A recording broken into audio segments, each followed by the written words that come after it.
as I was preparing for tonight, I came across this story, and it said there was this antique collector who was walking through the city when he noticed this like mangy old cat that was drinking milk out of this dish saucer in the doorway of a store. And he took a double look at it, if you will, and his eye was drawn to this dish. His experience, his expertise told him that this dish was extremely old and it was very valuable. And so he casually walked into the store where the cat was, and he offered to buy the cat for $2. And the store owner replied and said, "Sorry, sir, the cat isn't for sale." And the art collector, the antique collector, he said, "Please, I need a hungry cat around my house to catch the mice." He says, "I'll give you $20 for the cat." And the owner of the store said, "Sold." And so he handed over the cat. And as the antique collector headed out the door, he turned and he said, "Hey, would you, since I gave you 20, would you mind throwing in the saucer dish?" He said, "The cat's used to it. He's been drinking from it, and it will save me from having to get another dish." And the owner replied and said, "Sorry, buddy." He said, "But that's my lucky saucer, my lucky dish." And he said, "So far this week, I've sold 68 cats." An important question for us, and what this whole series has really been about, is what is valuable to me? What is valuable to you? Is it antiques? Is it cars? Is it cash? Is it fame? Is it recognition? What do you value? How about people? Do you truly value people? Do we really value people, and do they really matter to us? And if so, how much do people mean to us, individually and as a church? There was a Captain O'Grady was his name. He flew his F-16 over Basana of a routine air patrol, and the Serbs fired a missile that ripped the plane in half. And as the aircraft erupted into pieces and flames, O'Grady, he parachuted out of the F-16 in just the nick of time, and he parachuted out into a heavy wooded area below. And for 6 days, O'Grady, he hid in the woods, surviving on only eating grass and ants for 6 days. And occasionally he would send out a signal from a low-powered radio that he had. And back in the United States, the government officials, they were weighing the cost of spending money on a rescue team to locate where this pilot was, and how many lives should we risk to just save this one man, and how much would it cost in fuel and resources and potential loss of other lives to go into this territory of the enemy, and how much equipment would we have to send in order to save this one life? Captain O'Grady. The mission was clearly that it was going to be dangerous. And yet, despite all these contradictions, it was concluded that that the value of saving one life outweighed any potential cost or any other's life, because one life matters. And it was a gusty decision, but it turned out to be a successful one. And while they weren't sure what the outcome was going to be, they traced Pilot O'Grady's little radio signal to where he was geographically at, and the rescue team flew into his general location, and in just within 2 minutes they had landed down. They had picked up the pilot and a helicopter, and they were headed to safety. And I think you can probably see where I'm going here tonight, the spiritual parallels to the story. But the fact is that majority of people around us have been shot down by the enemy. And unless they are rescued, they will die in captivity. How concerned are we about people and their position? How concerned should we be? Bill Hybels, one of my favorite authors. I like to read his books. He's authored numerous books. Two of them that are very good is How to Become a Contagious Christian, and then the other one is kind of a spinoff of it, is How to Become a Contagious Church. And much of my notes are derived from his books, but he tells this conversation of an old friend that he knew was a churchgoer. And he just casually asked his friend one day, he said, "Are you looking forward to Easter Sunday?" And his friend replied, to his surprise, he said, "No, I'm not. In fact, I don't ever go to church on Easter Sunday." And Bill Hybels, he said, "You're kidding. You don't go to church on Easter Sunday. You can get arrested for that. Everybody goes to church on Easter Sunday." And while he was ignoring Bill's attempt to make a joke, right, the man said with intensity in his voice, he says, "I don't go to church on Easter because I can't stand to see all those oncers." He said, "You know, the annuals, all the people who only come around once a year. They get themselves all dressed up for church. They make their appearance." He says, "and they'll mess everything up, the church and the parking lot and trash and all this stuff." And he says, "Who do they think that they're fooling?" He says, "They're not fooling me, and they're certainly not fooling God." And he says, "It's bothered me so much over the years, I just quit going to church on Easter Sunday."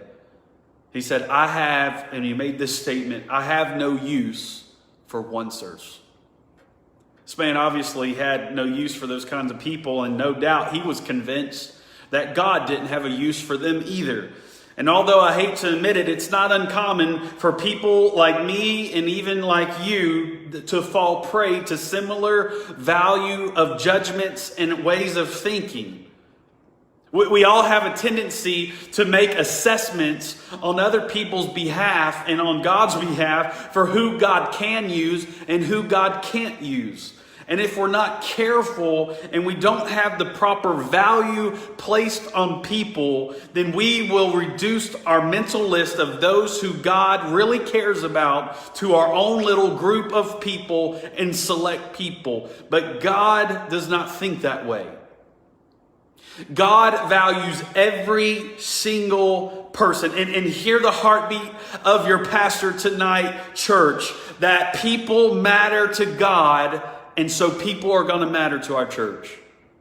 100%, full stop, 24/7, 365 a year. Every single thing that we do is geared toward people because people matter to God and people matter to us. And our list can almost never include people out there who are different than us, right? Whether that's economically, racially, morally. We don't want them to come in and mess things up in our church. But can you see how that is dangerous thinking? That once we have bought into this kind of reasoning, we effectively remove any hope of getting motivated to spread God's message of love and His grace because our value on people is not in its proper position. But after all, if these people don't matter that much to God, according to Bill Hybels' friends, then why should we get all worked up trying to reach them, right? And for me, one of the best places to begin to have a concern for the lost is to see the concern that God has for the lost. And one of the central thrusts of Jesus' ministry was to address this issue constantly and to get His followers to have a right attitude toward the lost. And that's what this series has been about, is getting the right attitude toward people, right? And it's just how it has happened even in our world today, and I've said it before, police brutality is not the issue. Racism is not the issue. It is that we don't value humanity. We don't have the right value on people, because if we truly all cared about people the way God cares about people, racism would cease to exist. Police brutality would be no more. The reason why is because the balance is off. The reason why it seems like everything is chaotic and everything is out of balance is because our love for people is not where it's supposed to be. And the only way that we can get a right view and a right perspective and truly be friend of sinners is if we place value on people. Regardless of their upbringing, their morals, who they are, how they dress, how they talk, how they look, it does not matter. We have to value people, and we don't do it just because we just are a church. We do it because Jesus values people.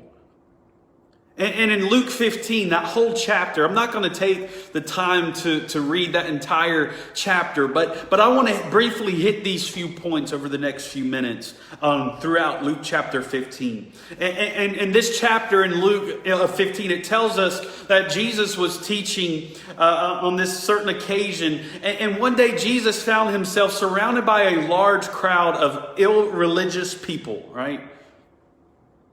And these were definitely, for sure, a group of oneers, right? Oncers. They were undesirable.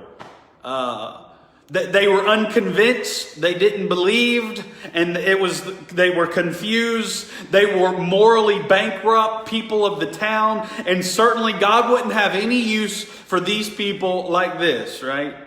But off to the side was a huddle of religious leaders who were shaking their heads at Jesus. They were talking and whispering and gossiping. How can this Jesus, who is supposed to be the Son of God, who is supposed to be God in flesh, how is this holy God supposed to be who he says he is? And he is talking and corresponding with people like that. And they were just complaining about the fact that Jesus, who claimed to be the Son of the holy living God, was hanging out with those kind of people.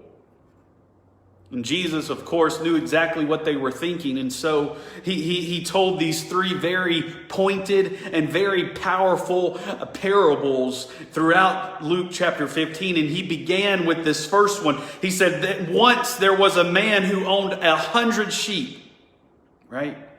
And while he was tending his flock, one sheep wandered away. And so the shepherd left 99 sheep behind. He left the entire flock just to go search after the one lost sheep. And he kept on searching and searching until he finally found the one. And he tenderly picks that sheet up and he puts it around his shoulders, and he carried it back to the flock, and he placed it back in its proper place. And then he called some of his shepherd friends and he said, I have found my lost sheep. He says we should have a party. We should celebrate because I've found the lost one. And Jesus pauses for a moment, and while everybody is listening, and then he continues to tell a second parable. And this was about a woman who had 10 coins, but she lost 1 coin, right? And she lit a lamp. And I'm sure she had to maybe get some oil, and she had to strike that match. And it says she got a broom out and she swept the house, the entire house. It says she turned over all of her furniture, and she searched relentlessly until she found the 1 coin. Although she had 9 other ones, she was not going to stop until she found the lost one. And when she did, we notice in the parable, it says that she was so happy, she called her friends up and she said, won't you come to my house and celebrate and have a party, because I had a lost coin, but I found it. And Jesus pauses again for another moment while everyone is still listening. Was the crowd really getting and picking up what Jesus was laying down? And so he continues to a third parable. And he says there was a father, a man who had 2 boys, and the younger one got really puffed up with pride, and he got real cocky, and he started getting a little twinkle in his eye and a little itch, and he wanted to taste life, and he wanted to see what the world looked like and what the world tasted like, and he wanted just to get a little taste of the wild side. And so he convinced his father to go ahead and give him his inheritance early. And he headed out into the distance land, and he had his pockets full of cash, and he found the fast lane, and he found the fast crowd, and he did some fast living. But soon his pockets were getting lower and lower on funds, and he soon found out that the friends that he found don't last very long when you run out of money. It says he spent his money, all of his inheritance, all of his money on riotous living. And one day, he had to go get a job. And he was feeding slop to pigs, trying to just support himself. And this disoriented, this bankrupt boy finally comes to his rightful mind. And he says, I'm going to go back home. He figured he would apologize to his father for him being naive and immature, and that he would just offer. He says, I don't even have to be considered your son, Dad, anymore. Let me just come back and work as a servant in your house. And since he knew he had forfeited his right to be regarded as a son, so he started off for home expecting to be a servant.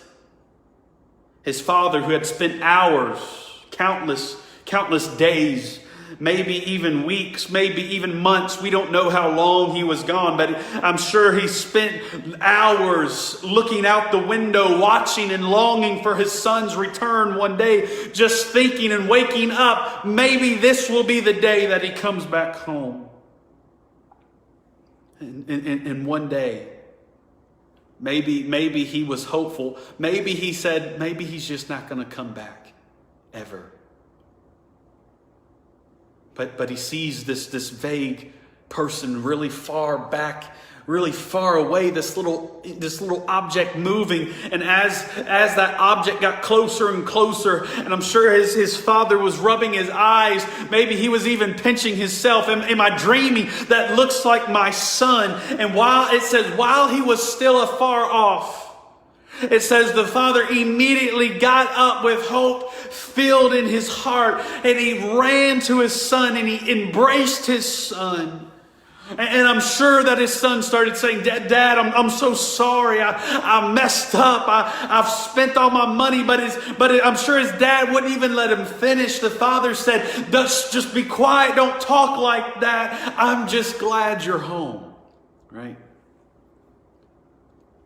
I remember when I was a kid, I think maybe I've told this story before, but when I was a kid, now I'm about to date myself, and my congregation, you're probably saying, date yourself, you're still young, but this was a while ago, okay? This was back in the department store when Upton's existed, okay? If that tells you anything, Upton's was a department store like Dillard's, Kohl's, that kind of deal. They do not exist anymore. They closed down in 1999, if that tells you anything. But I remember we were in Upton's, and my mom was looking through the racks of clothes, and I remember she let go of my hand, and I took off and I left, and I ran, and I was hiding in the middle of a clothes rack. It was a circular rack, and so I was in the middle of it like a hut, like a fortress, My mom turns around and she's looking everywhere, and she's calling, Trey, where are you? Trey, and that voice that mom, that parent gets when you're like, I've lost my child. Trey, where are you? She went up to the front and they made Upton's completely shut down. They called security and they're looking everywhere. And I was running back and forth, hiding and jumping between every coat hanger and every little fortress that I'd found in the middle of these clothes hanger displays. And my mom said that she went back to where she thought that she had lost me. And she said she saw this quick flash run across. And she said, and I knew it was you. And she said, and I just turned around and I just grabbed your hand. And she said, and I started crying. And she said, I was so mad I could have tore you up. If you're from the South, then you know what it means to get tore up, right? She said, but I was so happy that you were just back in my arms.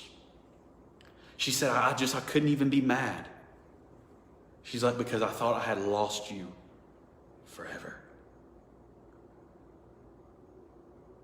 And the Father, he rejoices. He orders a huge party. He said, invite everybody you know, your friends, a family. Go get a fatted calf. Bring out a fresh suit of clothes. My prodigal son has returned. And boy, did they ever have a party, right? The Father takes off his ring. He puts his signet ring on his son's finger. And he welcomes him back as his son and back into his home. Can you imagine the power those stories must have had on the people that day?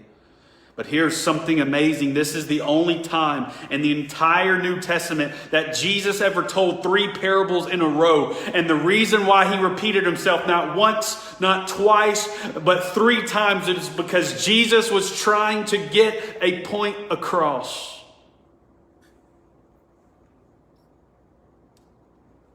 But how about us? Have we really gotten it? And this is what the point is.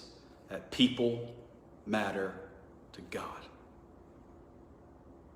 And that there is no length, there is no distance, there is no dollar amount that we will not spend on reaching just one.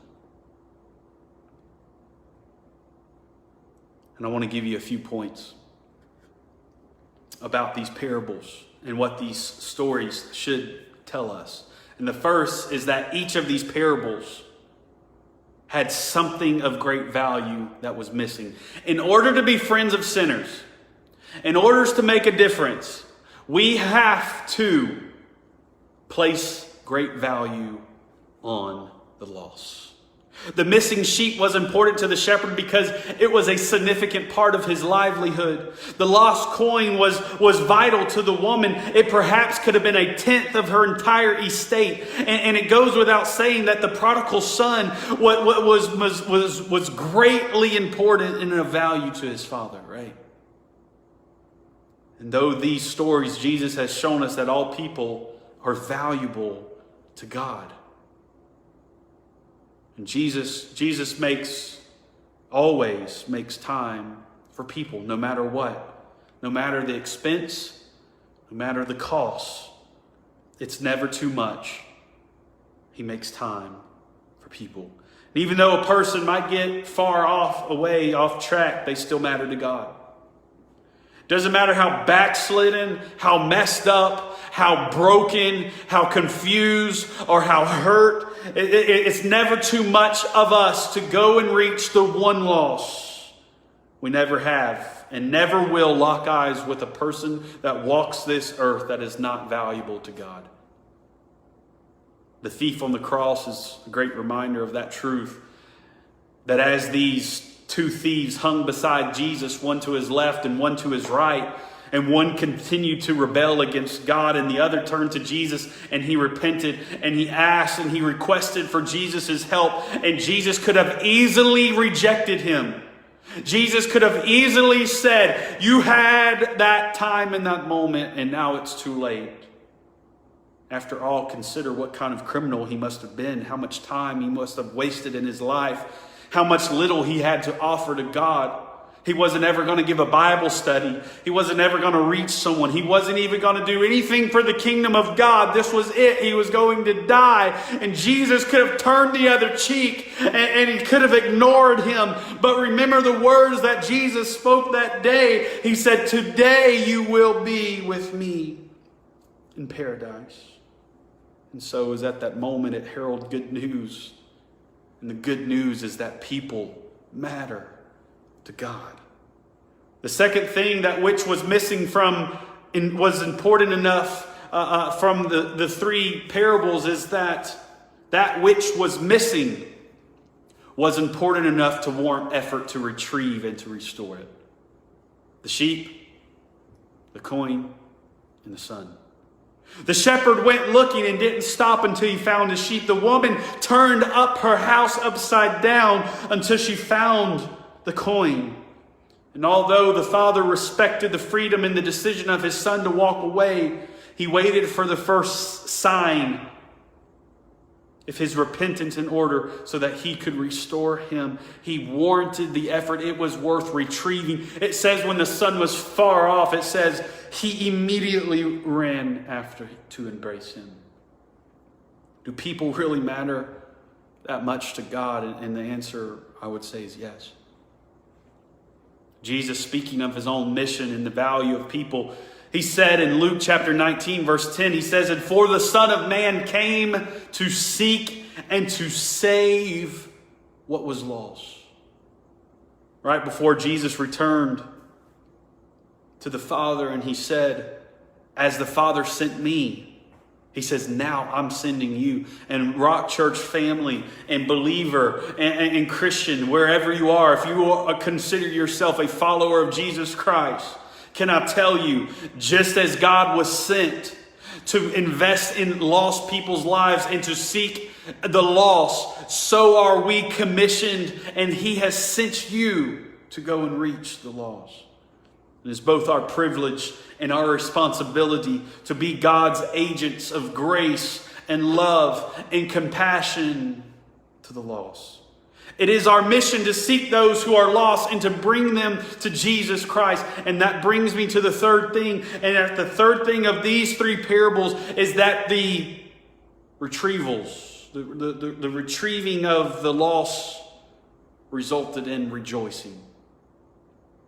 The retrieving of the lost resulted in rejoicing. What happened after the shepherd found his sheep? The woman found her coin. And after the father received his son, they threw a party. They celebrated. They said, "Get the best of the best." They rang up all their friends and they said, "I found what I once lost." And Jesus concluded in the same way. He says, "I tell you, there is rejoicing in the presence of the angels of God over one sinner who repents." And every moment a sinner repents and turns their life over to God and throws themselves at the altar of God, and at his disposal, heaven throws a party and rejoices over not thousands or hundreds of thousands or millions of people. It says they rejoice over just one.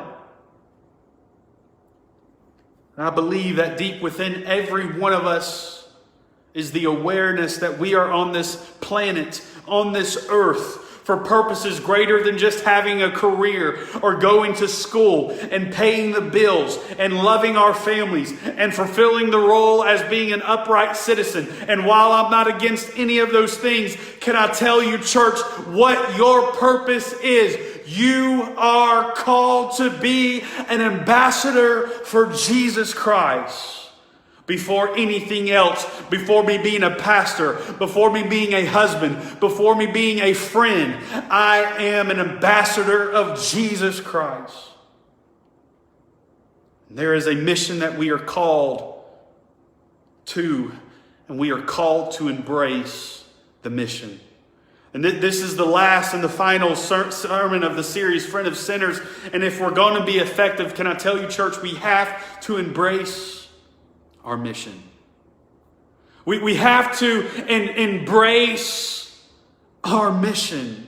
And over the course of the next upcoming weeks, we're going to be exploring what it means to embrace and how to embrace that mission. I'm super excited about it. We're going to be looking at Brother Stan Gleason's Follow to Lead series, and that's what our whole next series is about to be about. And we're going to have practical things, and I'm praying that it's going to challenge us, but it's going to help us embrace the mission.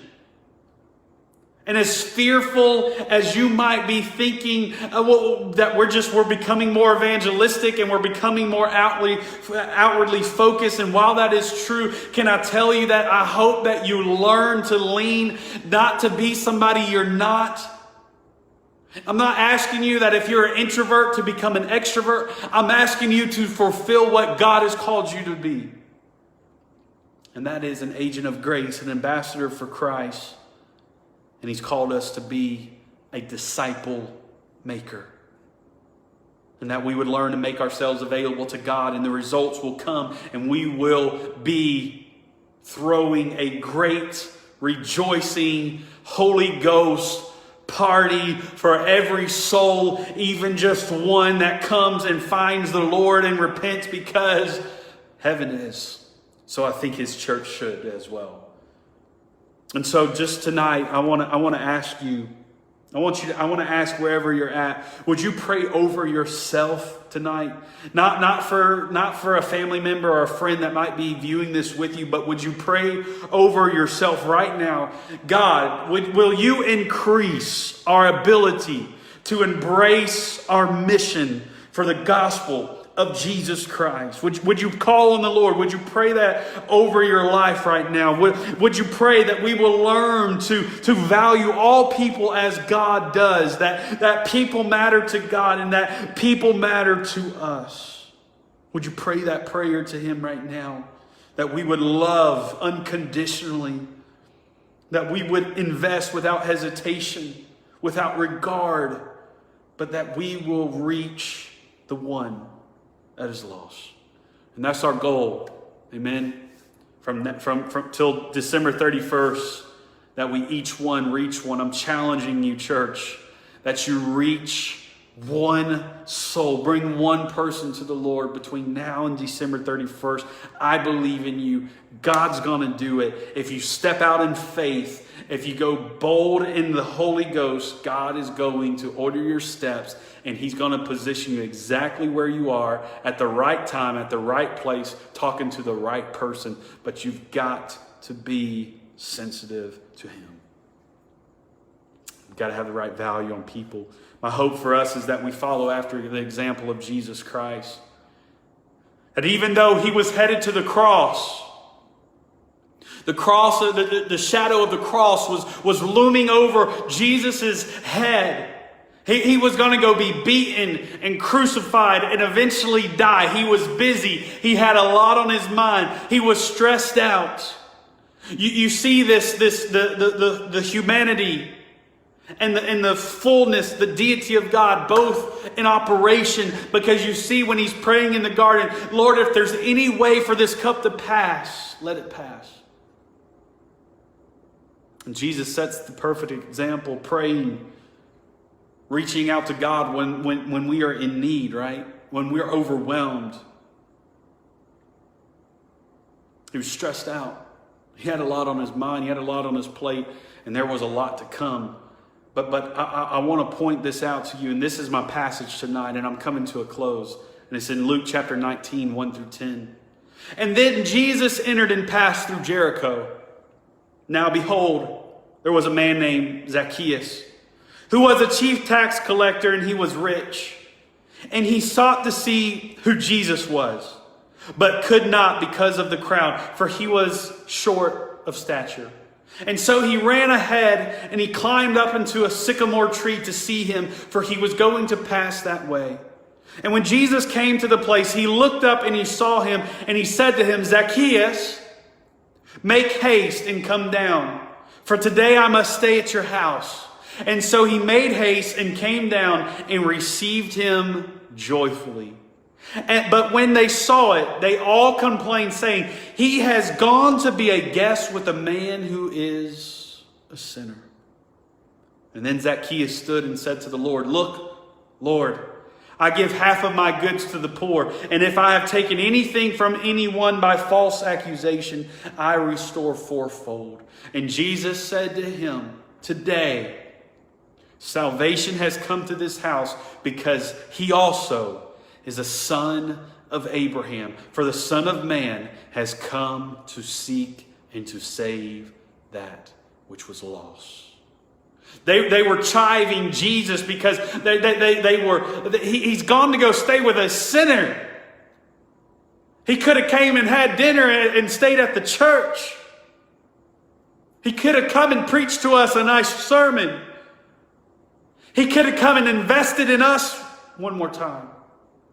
But instead he went to Zacchaeus' house. He's a tax collector. He's a thief. He is a sinner. He steals from his own people.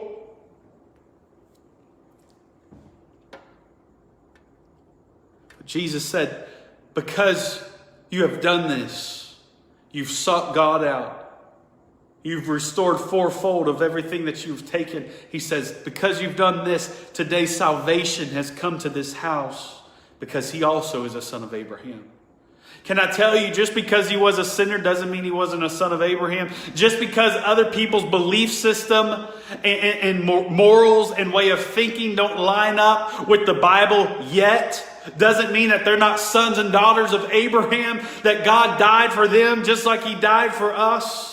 And can I tell you that if you go and you reach the lost, if you go out to seek the lost, it could be today that salvation comes to a whole household, not just one person, but to the house.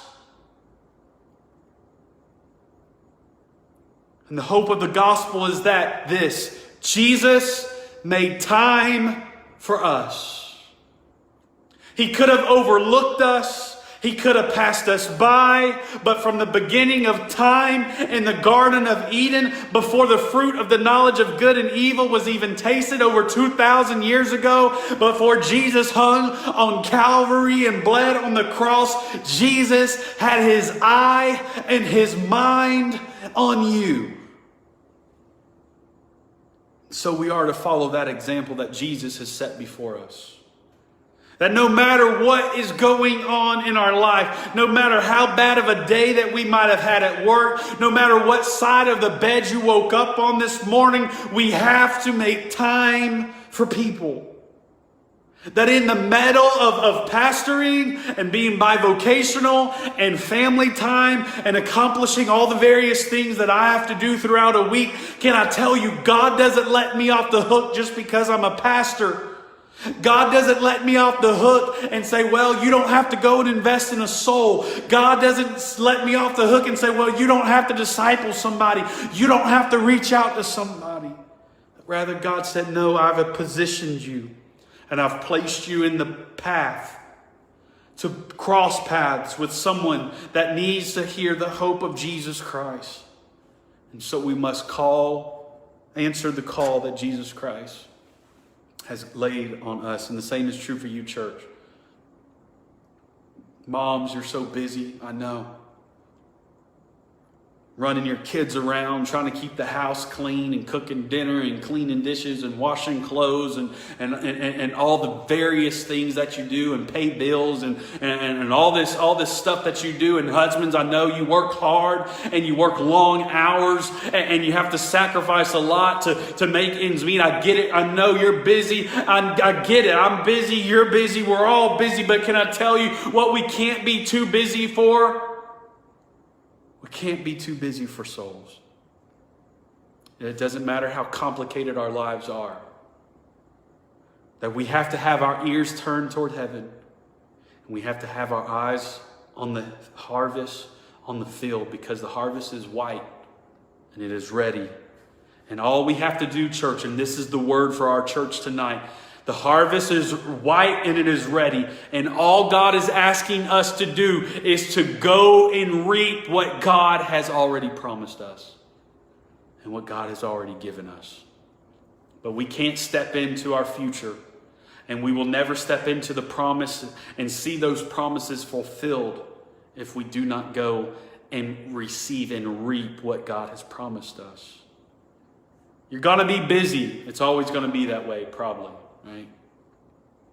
But the question is tonight, is in the midst of the busyness and the chaos and just the hectic issues of life that arises, will we be willing to pause our life to reach out to the lost? Will we reach out to the lost? Can we learn the discipline of pausing our lives to reach out to the ones who are in need? Just one. That family, that student, that young person, that elder person, that young family who's starting out and struggling. Would you pause? That co-worker, that colleague, that friend, that foe, that neighbor down the street from you. Can we learn the discipline, the art of pausing our lives to hear the voice of God and to have our eyes fixated on the harvest? If we can do these things, if we can place the right value on souls and on people, then we will receive all that God has promised us. Amen. God bless you. Thank you for joining this midweek service. I appreciate your faithfulness to online. We are still praying and about a decision for reopening, and so I've seen all your comments on our private church member page and your where you are on the poll. If you haven't voted, would you please go on to our private member church page and vote by tonight, please, because we'll be making a decision tomorrow if we will be opening on August, I believe, the 2nd, which is this coming Sunday. All right, thank you so much, and thank you for your help and your cooperation and your input. I appreciate it, and we miss you guys, and we love you all, and we will talk to you and maybe see you on Sunday morning. All right.